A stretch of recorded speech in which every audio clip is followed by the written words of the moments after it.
It's working. Wow, it's pretty spot on. Good morning, guys. Thanks for having us here. We're super excited to be on stage, presenting some of the best projects we've seen in Korea for the first time outside of Korea. For those of you guys that don't know, my name is Alex Shin. I'm the Chief Business Officer and Partner at Hashed. We're the largest crypto assets fund, accelerator, and community builder coming from Korea. What's been really interesting in Korea, if you guys don't know, we've been dominating the trading volume charts for quite some time now. And what happens is when you have kind of the penetration that's going on there, so someone estimated something like 30% of white-collar workers have traded crypto or something like that. The local entrepreneurs and enterprises are very interested and very motivated to get into the space. And of them, we've brought, I guess, 4 projects to kind of talk about their experiences getting into the ideas. And we'll take some questions at the end to kind of touch on that as well. What's sort of important is, since we have 4 panelists and not too much time, we want to keep this fairly light and fluffy. At 2 p.m. upstairs, we have a breakout session. So if you guys have more in-depth questions, you can check out their entire demo and go from there. By the way, so yesterday when I was out and roaming around, there's a lot of entrepreneurs that were very interested in doing an ICO. They have existing businesses as well. But at a high level, before we jump in too deep, let's start by just introducing each of the panelists just quickly on your backgrounds and your existing business today, so people have a better idea. All right, let me start. Yeah. Let me talk about our existing business first. Say your name, Alex. Alex, CEO and co-founder at Watcha team. So let me talk about our existing business, Watcha first. We've been running our content platforms with about 4 million users and 370 million reviews and ratings, and that's a dominating number 1 in Korea. And one of our business is paid subscription VOD service like Netflix, and it's the biggest competitor against Netflix in Korea. And it also won the partnership with the Samsung Electronics this year. So every customer buying Samsung Galaxy S9 gets 3 months free voucher of Watcha Pay. Very cool.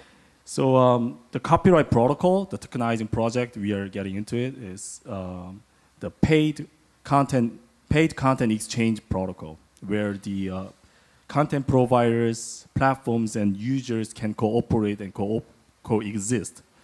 So, because content providers are really upset that the major platforms have been charging unreasonably high commissions and non-transparent with their revenue sharing system. So, so we set out and found an answer, and that is the copyright protocol. Very cool. Grant? Hi guys, my name is Grant Sohn.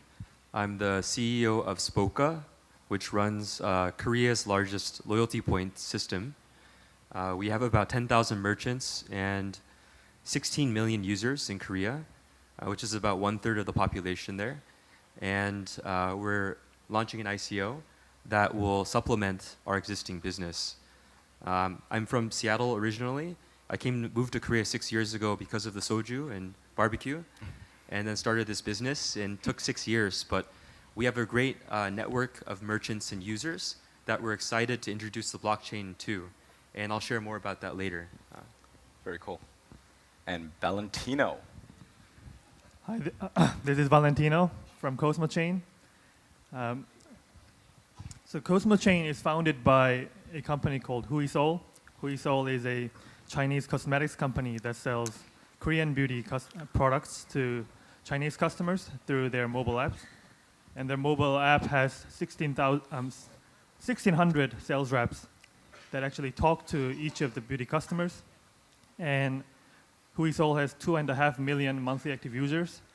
And in terms of revenue, Huisol made $44 million last year. And personally, I'm from the Boston Consulting Group. I worked as a consultant for the past 4 years. And the reason that Cosmochain was founded is because Huisol has increased its revenue by 2 times by adding the power of data to their platform. So whatever the sales reps talk to the customers, it gets recorded and it gets stored in the data. And as a consultant myself, I've seen so much needs in the cosmetics world in terms of data, because if you see how products are made, it's made based on intuition. And if you see how the cosmetics products are marketed, they are marketed also through intuition. So they don't know how much money is to be made through Facebook ads, through Google ads. They just trust on their instincts. So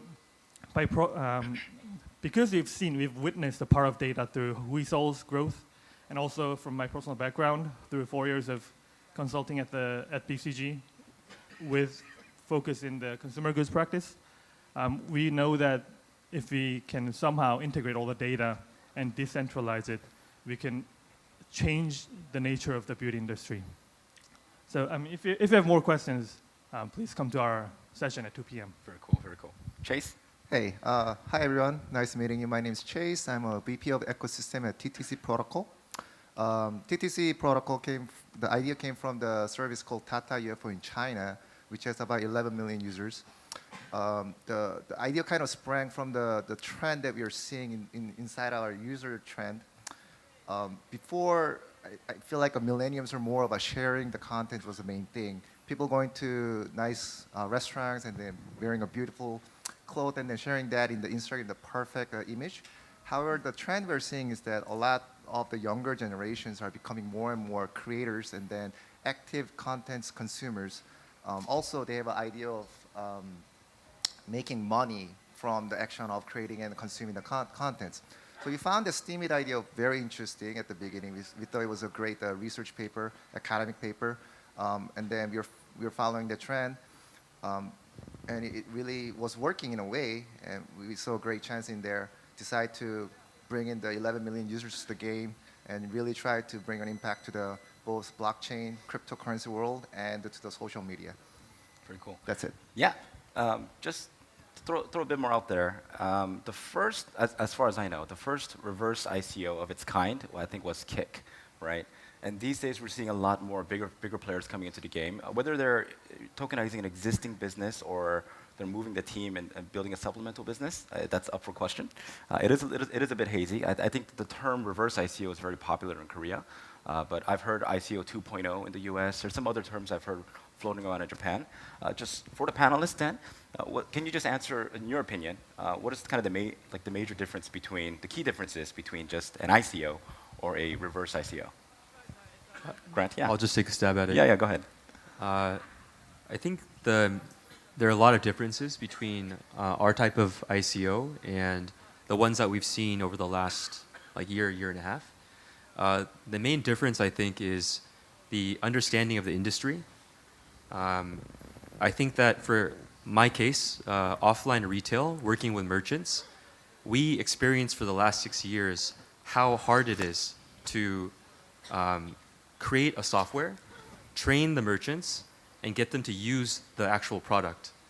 Not only do you need a good technology team, but you need actual salespeople, customer service people, educators, and things like that. And I think a lot of the ICOs that I've seen before underestimate how hard it is to actually implement the technology.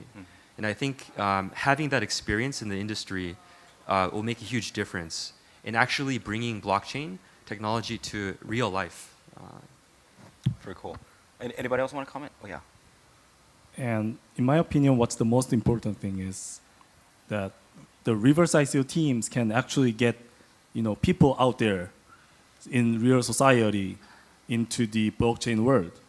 Because look at the projects out there. Steam, just blockchainers use it, and DTube, no impact. Right. So in my opinion, not a single project can have really real impact on, real life, general people's lives, right? So, but on copyright protocol, for example, we're gonna airdrop some tokens to our existing 4 million users, and we're gonna allow them use fiat as well, so that they can easily use our platforms as usual. So in that way, I think that's the thing. The reverse ICO teams can make it happen even faster than the other teams. Yeah. Yeah. So take your existing users, educate them, incentivize them, and make that transition really seamless. right? Now, I'm sure the next question that's probably burning in your heads is, yesterday I spoke on this chair about regulation, kind of, and it's kind of a big mixed bag. It is kind of a tricky question, right? But taking an existing business and tokenizing that and decentralizing the entire thing, that must be tricky. Can any of you guys comment on kind of the regulatory quest that you've went through?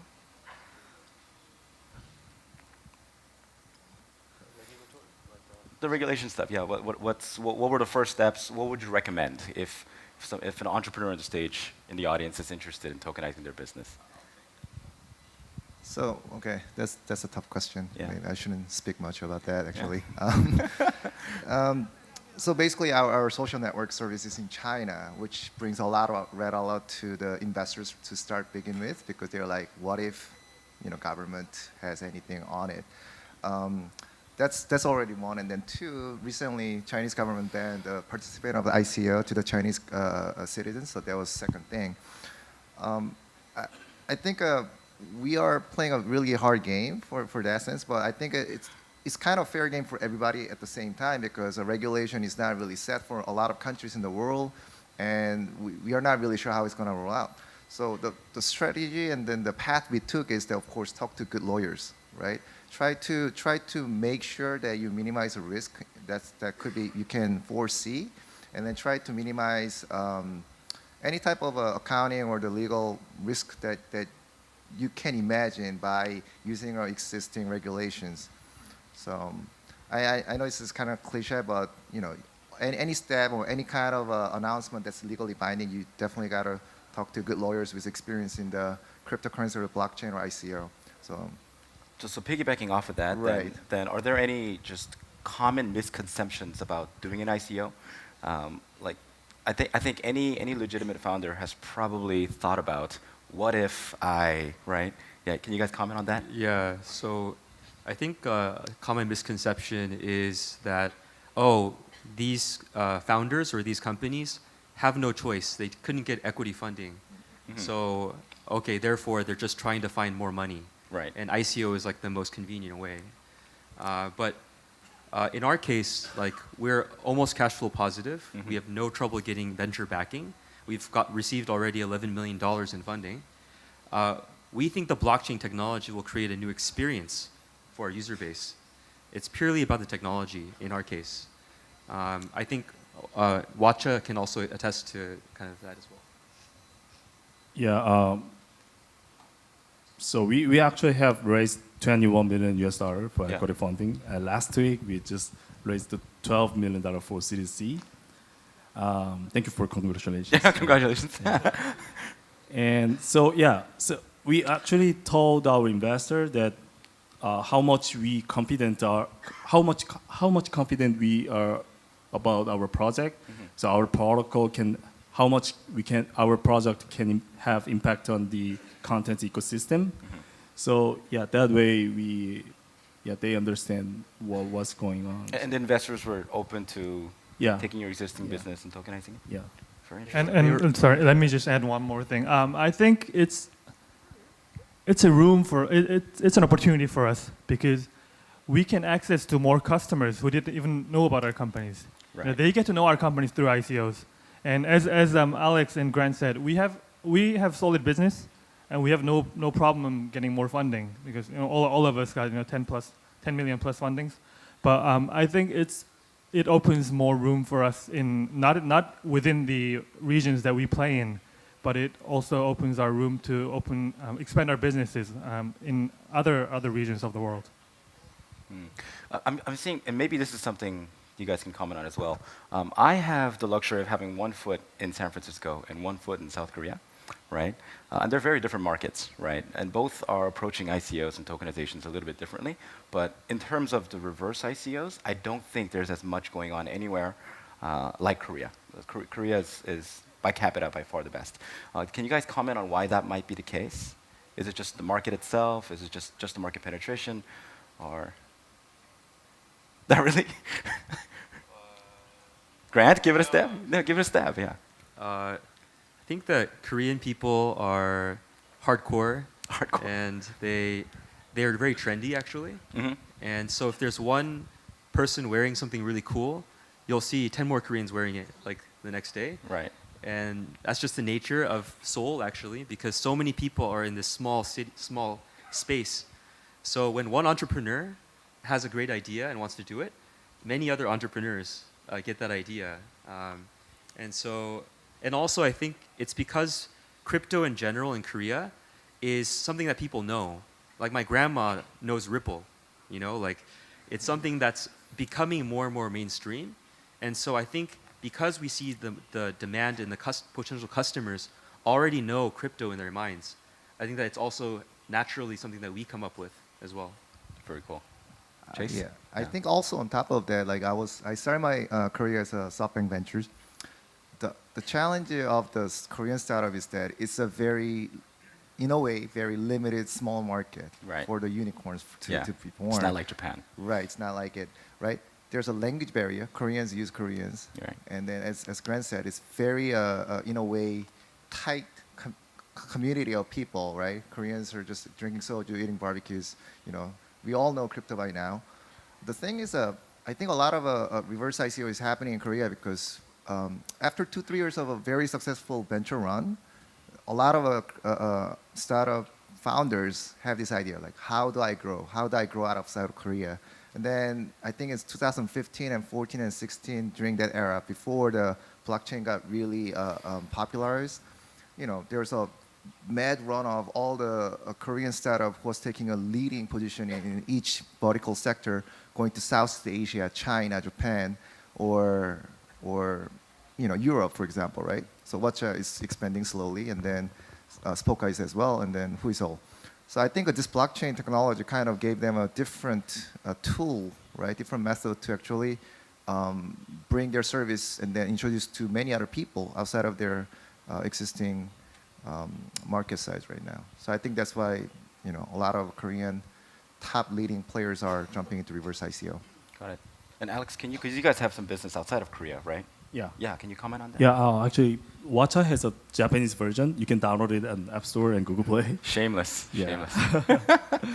But it was really hard to, you know, get into this market. It's really tough and expensive, you know, expensive marketing here. But so with our blockchain project, we're gonna make our platforms open source so that other third parties can easily join our ecosystem. So that way, we thought, oh, this is the big opportunity to go global as fast as we can. So Right. yeah. Very good. That's really interesting. I actually wanted to, you know, put Chase on the spot for a minute because this is more of a personal thing. I've launched a social app before, cross borders, and it was definitely not easy. I think right now everybody in this room knows kind of the social is being dominated by the giants like Facebook and Twitter. Can you comment on that and what's kind of TTC's approach? Right, so you have to drop the F-bomb. Yeah, the hard one. Right, so every time, like, we're building a protocol that's out to disrupt the current centralized social network, and one of the most questions that I listen here is that, what about Facebook, right? So that's a tough question, Yeah. to be honest. The way we approach this protocol business, or why we started this even, is that we saw a little bit of very tiny, but still we saw a chance of actually literally disrupting the current centralized system. So Facebook, with the current centralized data system, has 2 billion, 3 billion people under their pocket. Network effect they have, those people create is pretty much unbeatable at this point. There's one player has to grow from scratch to gain 3 billion people is pretty much impossible at this point, I think. So until last year or a few years ago, it was probably of the level of all the smaller guys who doesn't have a billion or less users, right? Or doesn't have a dominance in specific vertical or the country. However, the way we are seeing is that with the protocol, now we can bring out two different effects. First one is that any debt coming onto the protocol could benefit from the increased growth based on the token incentives. And second part, which is more important, is that you can actually have a union of different community, union of different social network that could create a similar network effect of the one centralized data system, because underneath the protocol, all the users and data are working as a one single living thing. I couldn't find the right word, right? So that's the chance we are betting on right now. And then I mean it's good timing since we started going around the pitching. Then Facebook's share kind of evaporated. About 20% is gone within 4 days. So that was good timing for us. But I think we definitely believe there's some kind of crack that's opening up, and that's kind of a startup's job for just jump in with a jump of faith and then bet on this. So that's the journey we are going. Tough journey. But this is good. Actually, you know what? This is pretty good. Let me move down the line and Valentino here. I know nothing about the beauty industry, right? So could you? But I do know. I do know. At least in the U.S., Amazon and eBay sell a ton of beauty products, right? So what are your thoughts there? Yeah. Let me ask you back, Alex. Let me ask you back. Okay. What is one category that Amazon and eBay is not doing the best at? It's cosmetics. Really? Yeah. It's cosmetics. You see people buy stuff at Sephora. Right. Sephora is one retailer that Amazon and eBay could not kill. Right. And if you go to department stores, what is the first thing you see on the very first floor? It's cosmetics. Because cosmetics is different. It's different than any other categories, because it goes on your skin. You don't just buy things on Amazon and put it on your face. I mean, I see that the male audiences, they're not getting it, but I'm pretty sure that female audiences are understanding. You wouldn't use something, you wouldn't buy something on Lawson or 7-Eleven for your face, right? Right. So I think Amazon and eBay would not be able to enter the cosmetics market, beyond what they are selling at this point, which is very common, lip balms and hand creams, because it's very highly involved category, from the customer's point of view. So that's my answer. Okay. And then can we move down the line? Well, what about the retail front? Yeah, if Actually, if you knew can touch that, on decentralizing that business and how that's going to change everything, that'd be Sure. great. Yeah. So offline retail software is like a really thankless, tough, really hard industry. If I knew it was this hard, I would not have started my company. Actually, it's very, very hard. And in the course of our business, actually, very big companies like KakaoTalk in Korea copied our service and tried competing with us, but then they realized that just having good software isn't enough, and you can't outsource the sales of solutions to merchants, because offline salespeople are comfortable selling refrigerators and like coffee machines and things like that, but they can't sell software. So going to the actual offline market requires that you have to build your own sales force and things like that, and it just takes a lot of time to do that. For example, in Japan as well, it took us a long time to penetrate this market, but we finally got a partnership with Line, the messaging service. We signed it last year. And the reason why Line isn't creating it themselves is because they know it'll take too long, and that it's just the margin isn't good enough for them. They can do many other things. That's why the space that we're in right now is for those who already have the expertise and infrastructure in place. And I think that's why we're well positioned to become a player that brings blockchain to offline retail. Even large companies can't do it, and we have the infrastructure in place with Carry, the protocol. Very cool. And then Alex, you as well. So no, you should try this. Being a fund, we've seen a lot of streaming apps come to the space. You guys are a little bit different because you guys have major contracts, I think, right, with HBO and some others, right? Can you sort of comment on that business and sort of just dive a little bit deeper into decentralizing that? All right. As far as I know, the every single blockchain project on contents is dealing with the indie contents and user-generated contents that people never watch, right? And the contents people truly love is the premium contents like Game of Thrones, Sex and the City, and Marvel movies that we are already licensing. So, and those content providers require legit organizations and legit infrastructure to protect their right management system. So I think the 100% decentralized project, blah, blah, takes long years to get those, premium contents. Very good. And we are now licensing their contents. So Okay. So- there's an advantage. Very cool. Yeah, sorry, Alex. No, go ahead. It's all you. I mean, I wanted to talk about decentralization, but I love cosmetics, so I sort of forgot. You love cosmetics? I love cosmetics. Okay. I personally love cosmetics.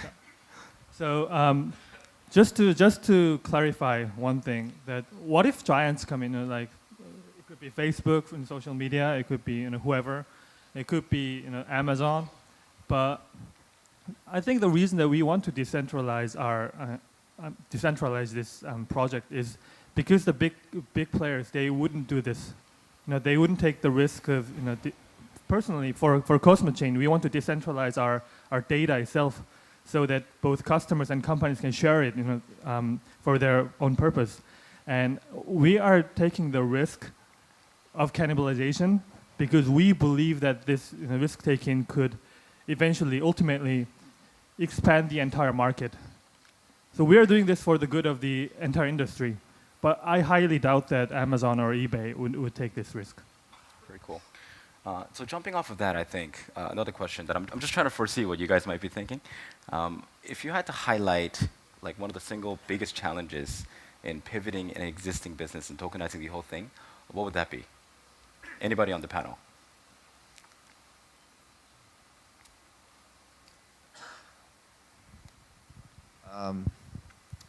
Single most difficult factor to shift from the current model to the blockchain model. Actually, the short answer is that I think all these guys probably have a lot harder challenges than us because we are entirely 100% mobile application. We don't have to do any B2B services or there's no other partnership contract going on. On top of that, social has a lot of parallel thing with the blockchain technology, I think, because like, as the number of users grow, as the number of nodes grow, the value goes up. And for us, the hardest challenge is to whether we want to jump in and then take a leap of faith. I think that was the hardest part. And then, as I said, like there's a really high ceiling. There's a concrete ceiling that was set by the Facebook. So for us, it just made a lot of sense to jump in. Yeah. Grant, can you comment on this? I think everything boils down to people. Yeah. Like, if you don't have good people, you can't do any business, whether it's a centralized or decentralized organization. And right now, in Korea at least, no one knows how to build a blockchain. Like, it's so new that it's hard to find developers with experience building with this new technology. And so the next best thing you can do is find just pure good fundamental developers and have them learn. But it takes a long time. Right. And so there isn't like a rich pool of people to just choose from to do this. It's such a brand new category. Even on like the operations side, like community manager, like that's something that we never had to think about in our previous business. But trying to find those types of people and train them, and no one knows what they're doing, like that's kind of like a challenge for us. Yeah. Very good. If not, okay. So I want to dive into something else a little bit because as an investor, I run into some awkward situations. ICOs, the landscape is changing very fast. I think we've all heard that before. But the way they're being structured is also being changed really, really interesting. In the Bay Area, for example, a lot of the projects I see, they're great teams, multiple exits, multiple hundreds of million-dollar exits, tier one founders, Google, Facebook, Stanford, all great. And then suddenly they come to us raising $100 million for 15% of their tokens, and like 40% goes to the team and advisors. And I feel like this is supposed to be a decentralized ecosystem. It's not going to work if so much of it is held by one entity. I think an interesting example was like a year and a half ago when this thing really took off. Tezos, a very successful ICO, was scrutinized because they raised something like $200 million, but 8.5% of their fundraise was just for the team, right, for fun. And then each of the founders held 10%, right? What are the ways that you guys have thought about it in kind of splitting out this allocation? Because I'm sure each of your businesses have different needs, right? Some of you guys might need a big allocation to build partnerships. You guys have a lot of users that you have to feed. I think that's a very different structure than what we've been seeing. Can you guys sort of comment on that? Oh, Grant again? Yeah. I think I'm talking too much, actually, so sorry about that. But so one of the most important things is actually getting the users to experience like the new technology. And so a very big portion of our token allocation is for, I don't want to call it airdrop, but it's tokens that we give them, but they have to fulfill conditions in order to actually see the value. So the conditions that we are going to put in place for our users is they have to download our wallet. And then secondly, they can only use these tokens at one of our merchant locations. So they physically go there, buy a coffee, or get a haircut, or buy Nike's one of our customers in Korea, a Nike sweatpants or something, so that they actually experience the blockchain. So it's not free tokens, but if it isn't cheap or free for people, it's that much of a barrier, that much of a friction before they can use it. And so a very big portion of our tokens is for getting them to actually use it. So for Cosmochain, just like Grant said, we are allocating a big portion of our tokens for our partners. Our partners are, they could be the product manufacturers, could be R&D companies, it could be commerce players. So that's one big portion that our tokens will go to, and another will be to our to build our ecosystem, because we need to build our platform. We need data analytics, and just anything that we need to build this platform ready. And just want to comment on the concern that Alex has raised. So what about the companies that allocate a bunch of tokens to the team? I'm pretty sure they have their needs. They have their needs, but I think for us we've locked it. I wouldn't say it publicly, but we have lock-up period and all that. And I think it shows how much we are dedicated to the business itself. So I mean, we haven't dedicated 40% of tokens to ourselves. Right. We have dedicated much less. But having it locked up for a period of time, and a promise to the public that we wouldn't be selling it anywhere, that's a promise to the investors and a show of interest and sincerity of our project. Right. Yeah, Chase. Yeah. So that's an interesting point. I think coming from the BCM or traditional industry, token allocation is basically kind of showing the investors how we're going to use those tokens to run the business, right? So this protocol, as I explained before, has two biggest challenges we have to do. First one is helping dApps coming to protocol to grow fast, and second one is having a collective scale, meaning we have to attract a lot of dApps to join our protocol in short time, as before the big giants comes in. So we allocated about 25% of token as a issue reward pool. Those are tokens that will be used to incentivize those users in all the dApps on top of protocol. And we also allocated another 20% as an ecosystem. What we call ecosystem is that we'll be actually aggressively using those tokens to invest to existing social network to bring them into our this protocol. And those are two big chunks that we really need to secure at the beginning, besides the token sales and whatnot, because we have an aggressive goal of gaining 100 million users by the end of the year, and So like 10x in your business. 10x of the current Yeah. right, and we are not doing it ourselves. We're trying to make a lot of friends, right, using the token basically. Right. So it's like it never made sense to me, like, founders and teams take more than 25, 30% of, I never got that, but it seemed like there was a trend back in the days, Right. right? Yeah, so, so pretty similar here.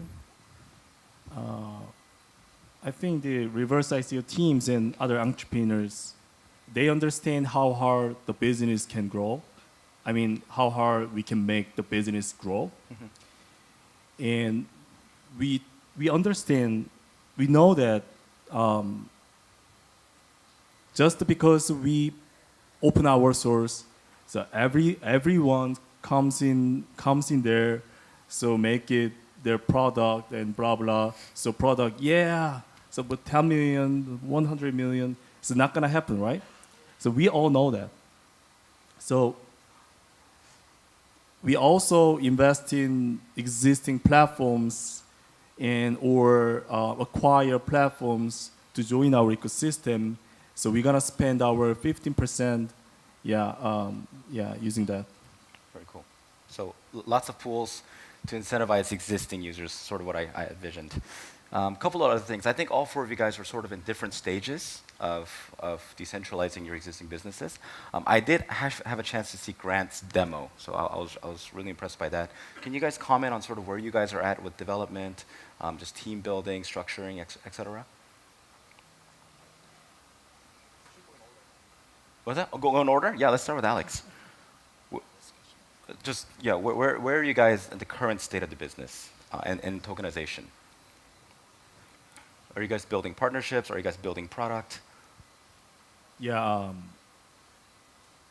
we are in talks with the few Hollywood content providers, but Hollywood content providers? Yeah, Okay. Hollywood content providers. So You're not allowed to disclose who? yeah, no. No? Okay. I see. Okay. I see how it is. Yeah, so in our case, we're lucky because we have a team of 20 engineers Yeah. already sitting in our offices. And so we've already created a proof of concept so that people can see what our vision is, like what type of experience we want to give. Why is my alarm going off right now? It's a meeting, right? Sorry. So we're at a proof of concept stage on the development side. And then partnership-wise, we're developing some really big ones that I can't say. You also can't say? Yeah, but if you join our Telegram room, you will see the announcement. Okay, I see. So we have two different teams within Cosmochain. We have a business team and we have an engineering team. And the engineering team is actually building the platform that Huisol will go on. So it will integrate the social media, social network, a marketplace, and advertisements. So that's one part of our work, and the other is the business. So we can disclose who we partnered with because it's all on our website. So we have partnered with more than 6, 7 different brands in cosmetics, and a couple R&D companies, and we are in process of expanding further.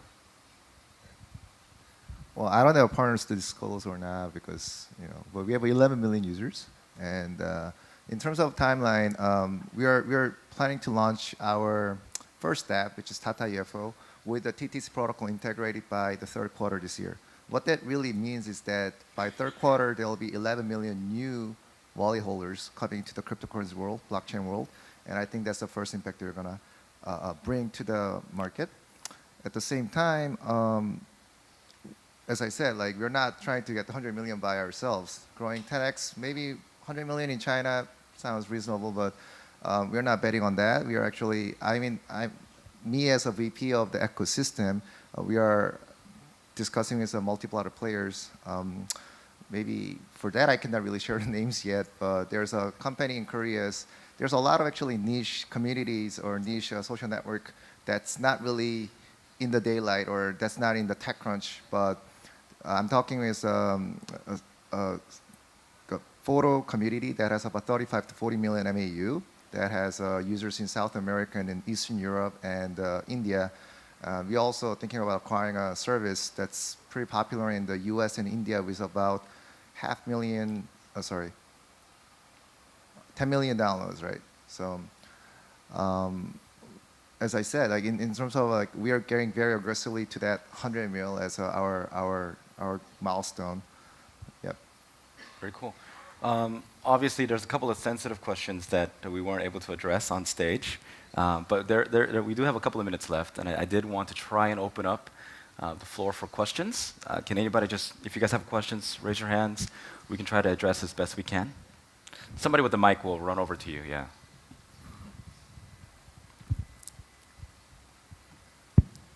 Thank you very much. Good discussion. Mhm. And I want to ask you, in Japan, most of CEO, why he want to IPO?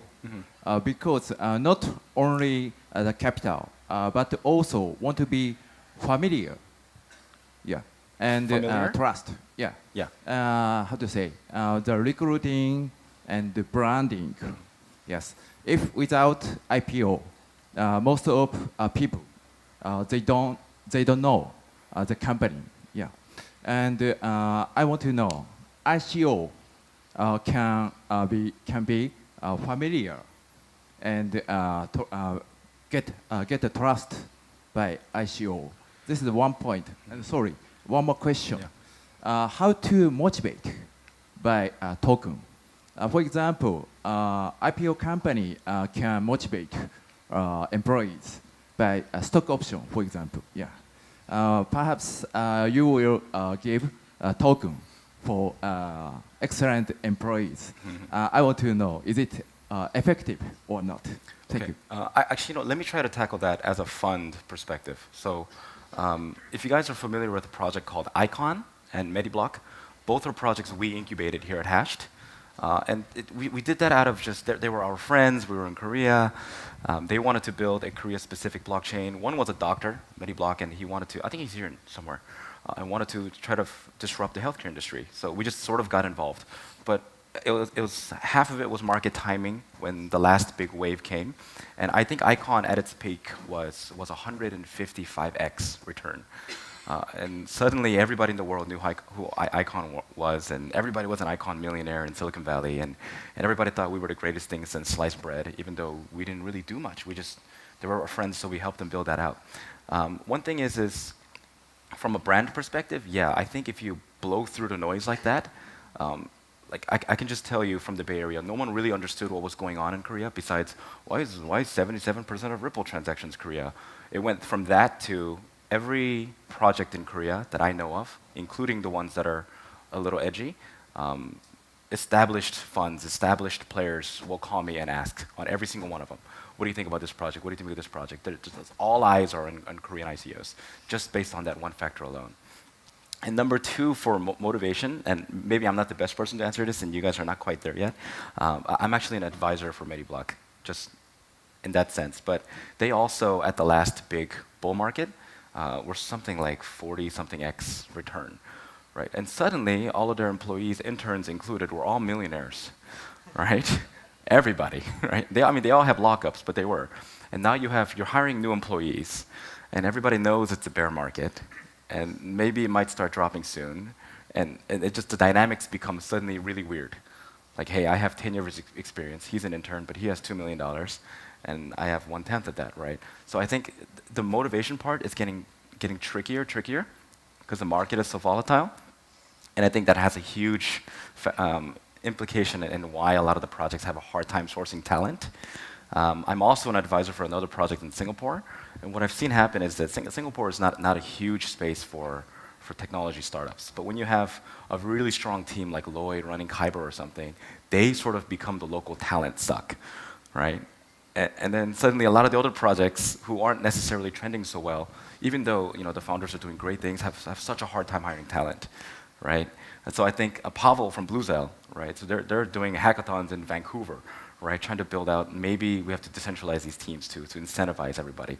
Going to areas where there's a lot of talent, where blockchain awareness is not quite there to incentivize. I'm not sure if that answered your questions, but that is an existing challenge right now, and it all has to do with the fact that there's liquidity immediately at the end of the gates, and there's volatility that really drives that down. Any other questions? One more in the corner. Ooh, I think this might be the last one. You got 52 seconds. Okay, hi. So my question is about the current state of the cryptocurrency market. So yeah, it's currently in kind of a recession, and I think that's partly due to the fact that there has been a lot of hype and speculative action with ICOs, with these mad returns which are unseen in the conventional markets. So I would like to get your opinions on when this bearish period will end approximately, and when we will see the good bullish days. All right. Again. I'll take this one because I'm the fund. I'm supposed to do this. For reference, I have my entire net worth in crypto, blockchain assets. Correct me if I'm wrong. Here's the reality is we work really closely with all of the biggest exchanges. A lot of the volume we saw were in some ways artificial. And today, a lot of the Korean exchanges are self-regulating. If you guys remember December and kimchi premium, it was 45% more expensive in Korea for everything. Yeah, we want to avoid that. It makes the government really nervous, right? No one likes money laundering. It just feels like money is leaving the country, right? All of the countries have different approaches to money. Like, I think the Chinese government has very ambitious plans for the yuan. So anything that challenges that, they're going to block that down, and that FUD is really locking down that market. But what we're seeing now is the dark pools are getting really, really big. The transaction volumes that we see in CoinMarketCap versus what's actually going on, like billion-dollar orders for Bitcoin, they're still there, right? It's just happening sort of under the shadows for now. I'm cautiously optimistic. I wouldn't call it a bull market, but usually it's all determined by, is new money entering the market today? Right now, the banks are kind of the bottleneck today. All right? They're not incentivized to help blockchain startups or exchanges. It's just an added risk for them. Right? And now in South Korea, we're just getting around to doing AMLs and KYCs. Literally like 2 months ago, miners can finally not trade crypto, right? So we're at the really early stages. In the US, I've spoken with a lot of the major venture capitalists, and they have thrown so much money into custody solutions, right? So what does that mean? It means the family money. It means the old money, right? The guys that are going to be buying $100, $200 million of Bitcoin every other week. They want to come in, but they can't deal with, like, I don't know how to buy this thing. Like, I just want this to be on a public exchange, right? So that, we're cautiously optimistic, should be happening, coming in soon. New money coming in theoretically should mean the market should be more liquid, more active.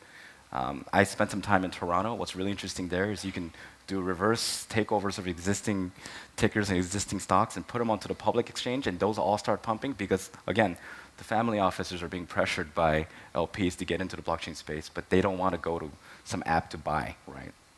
So again, we're thinking it should improve in some due time, but again, we're in the very early stages of blockchain. Grant? If I may add, I think a lot of the price going down had a lot to do with ICO projects that promised something and didn't deliver. Yeah, and very important. A lot of scammers and just a lot of weird projects out there. That's why I think that the market needs real use case of the blockchain in the actual market so that there's a fair market determination of what the price should be in a fundamental basis. And that's why I think that I'm excited. I'm biased, obviously. I have a project that I'm doing, but I'm excited to see projects from real businesses because I want to see blockchain technology finally be used in real life. And I think that's the only way for this market to mature and for prices to actually be something that's more in line with what we see in traditional financial markets. And so that's why I think that I want to see more and more of real businesses with real assets close to the customer be able to bring this technology to actual real life. And I think the market needs that. Yeah, and it's changing rapidly, you guys. I think Kakao, which is a dominant technology company in Korea, announced that they're going to be building out a blockchain. I know there's a team inside Facebook that's really aggressively building something just in the Bay Area. It's kind of under the radar. So again, the big companies, the big players are paying attention, right? Unfortunately, in the US, crypto assets has not been categorized as an asset class. I just want them to tell us it's legal or illegal. Once that's ready, the entrepreneurs can do something about it. So again, there's a lot of factors just waiting on some major decisions coming down the pipeline. Okay, I think that's enough for us. We're out of time. Please find us. We're here all day. And again, 2 p.m. upstairs, breakout sessions. Check out the demos. They're really great. And again, let us know if you have any questions if you find us. Thank you. Thank you.